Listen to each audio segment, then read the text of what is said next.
Sabe aquela coisa que falava que Coca-Cola derrete os dentes imediatamente? Ou então que a gente ficava discutindo qual Pokémon que era mais forte, porque aquele Pokémon parece um dragão gigante, então ele deve ser muito mais forte que os outros, né? A gente cresceu num mundo onde isso aí eram verdades absolutas. Mas o tempo passou, eu cresci, minha cabeça ficou maior ainda e eu resolvi revisitar isso, investigar mais a fundo esses casos. O que é fato e o que é só uma mentira que alguém contou pra gente? E olha, o que eu encontrei nessa investigação vai mudar como você encarou os anos 90 e os anos 2000. Sua vida vai mudar. Hoje eu vou te mostrar as maiores mentiras da nossa infância no Nerd Show.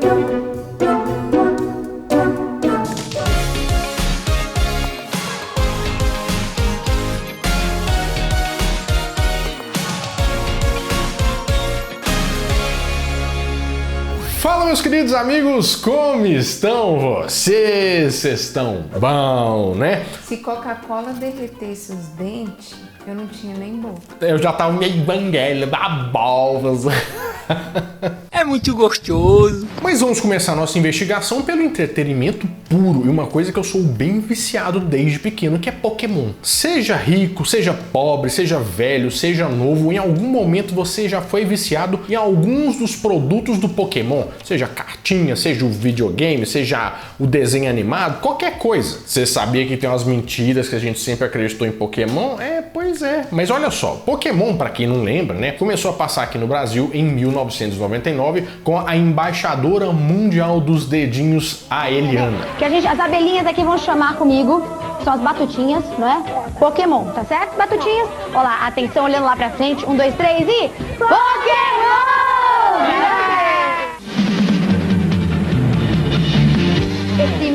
Só que depois, nas próximas temporadas, o Pokémon saiu da Record, né, e foi pra Globo, passar na TV Globinho, que aí também já foi umas temporadas pra frente, foi uns Pokémon diferentes. E com os episódios inéditos de Pokémon. Pikachu, choque do trovão, agora! Amanhã. Mas vamos colocar as cartas na mesa. Com perdão no trocadilho do Pokémon. Desde a primeira temporada, a gente gosta de um Pokémon e sempre achava que ele era um Pokémon dragão, né? Por exemplo, ó o tanto de Pokémon dragão que tem no Pokémon, ó. Tem o Charizard, tem o Gyarados, né? Que é aquela serpente grandona, bocana, né? Ela é assim. Na segunda geração tinha a Lugia, né? E depois tinha o Milotic, que é uma evolução lá do Fibas, que é um peixinho e tal. Beleza. Você acredita que nenhum desses Pokémon é dragão?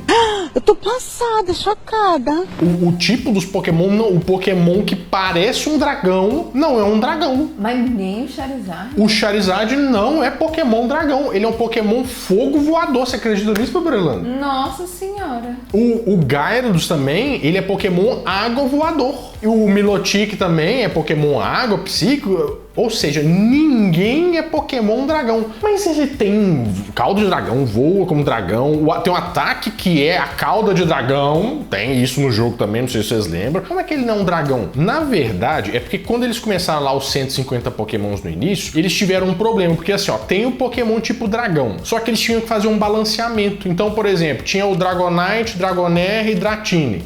A coisa que todo adulto se orgulha é saber dos 150 Pokémons, né? Eu lembro também. Eles eram tipo dragão, mas eram o único tipo dragão entre todos os Pokémons. Então lá o Charizard era meio tipo, ele é um dragão. Mas depois, quando foi balanceando lá, foi passando o tempo, eles tiraram ele de Pokémon dragão, porque senão o Charizard, ele ia ficar muito mais forte do que os Pokémons iniciais, porque o Pokémon dragão, ele tem um tanto de vantagem, desvantagem. Isso pra quem joga o jogo sabe, né, que Pokémon dragão é embaçado. Mesma coisa que aconteceu com o Gyarados, né? Mas é engraçado que, apesar de toda a lenda que tá por trás dele, porque a Magikarpa, sabe a Magikarpa? É um peixe. E tem a lenda da carpa, que segundo as lendas, a carpa, quando ela sobe lá a cachoeira, ela se transforma num dragão. E foi isso que aconteceu, né? O Magikarpa virou um dragão. Mas não, isso aí é só na lenda mesmo.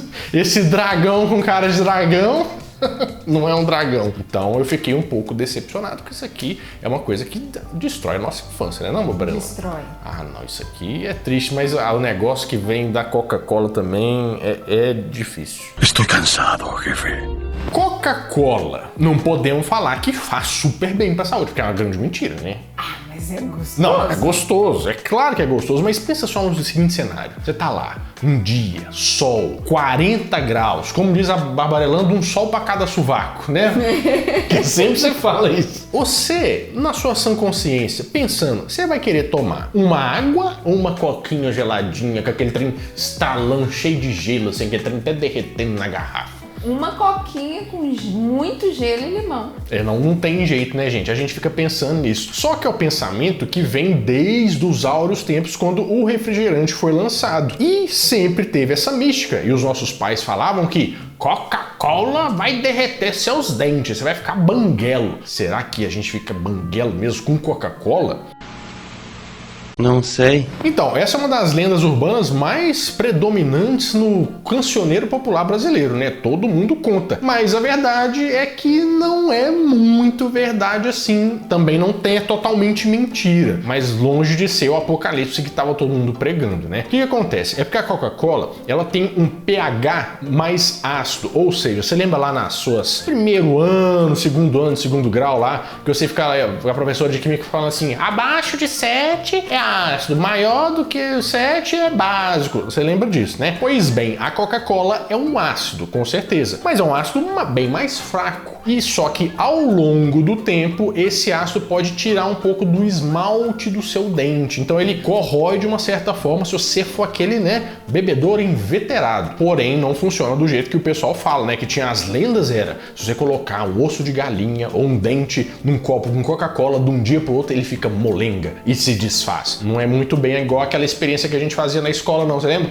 Do osso dentro do vinagre? Isso eu lembro, mas eu acho que o osso ficava mole sim. O osso ficava mole. Não de um dia pro outro. Mas o osso ficava...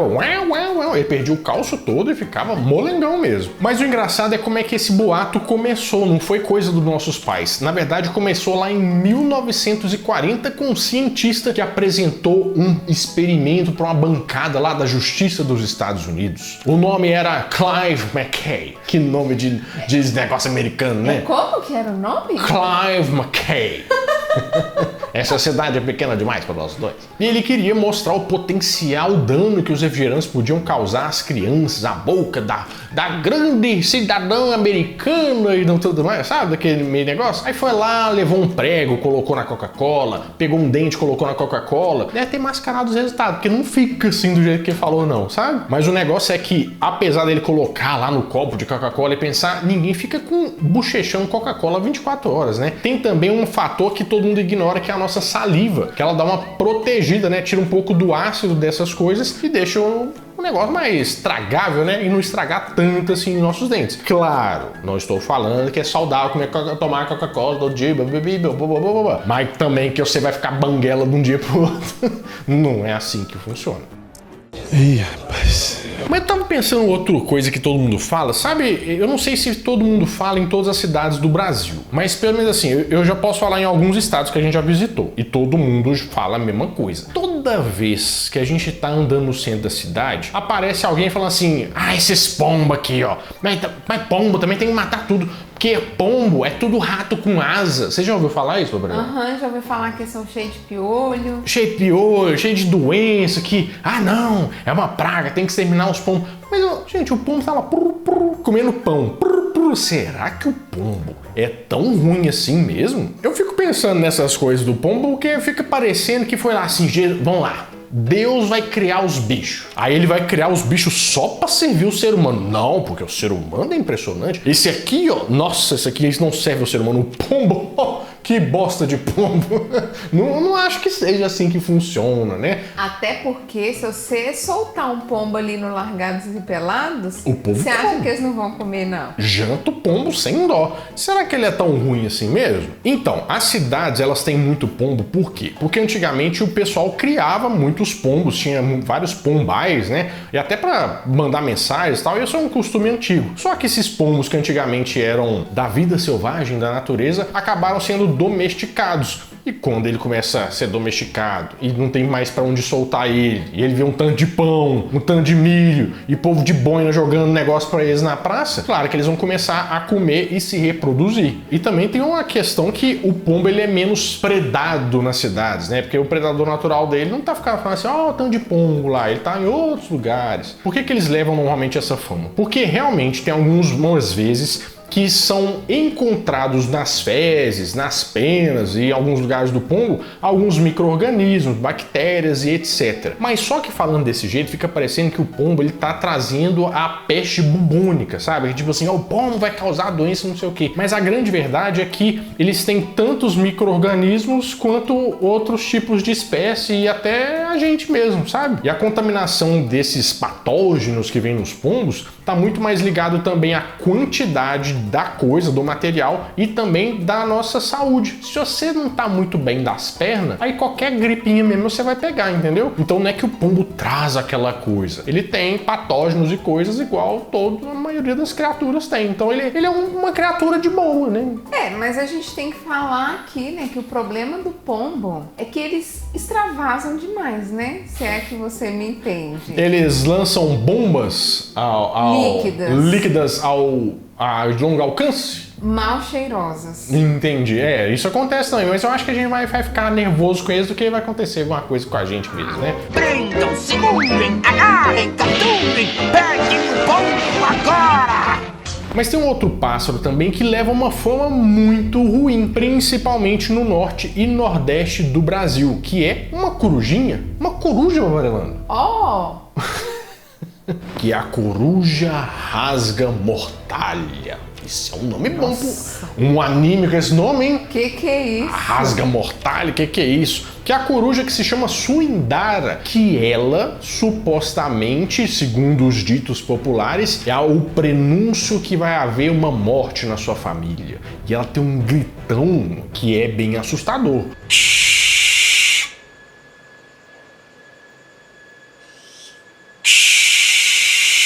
Deus me defenderai.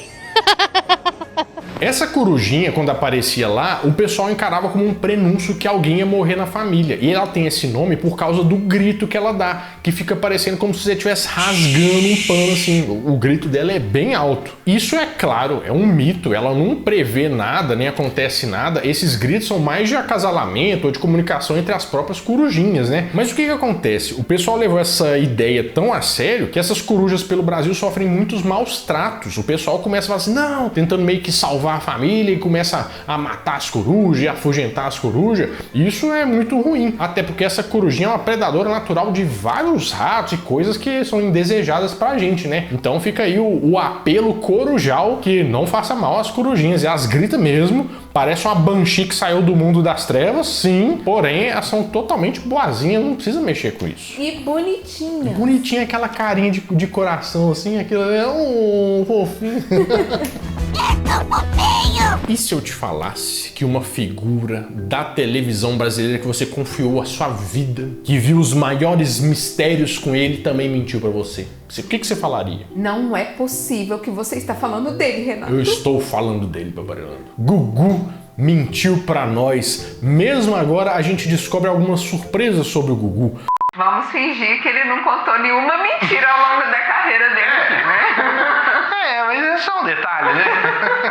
O Gugu é muito conhecido pelo programa do Domingo Legal, pelo Viva a Noite, várias coisas, né? Porém, uma coisa que a gente sempre lembra como marca registrada do Gugu é passarinho quer dançar, o rabicho anda, porque acaba de nascer, tchu, tchu, tchu, tchu. Esse programa tá muito Discovery Channel, né? Muitos aves nesse programa. Vamos lá, todo mundo fazendo passarinho quer dançar, o rabicho anda, porque acaba de nascer. Eu não sei a coreografia direito como é que é o certo e tal, mas é uma música que com certeza entrou como chiclete na sua cabeça, ficou lá, né, ruminando.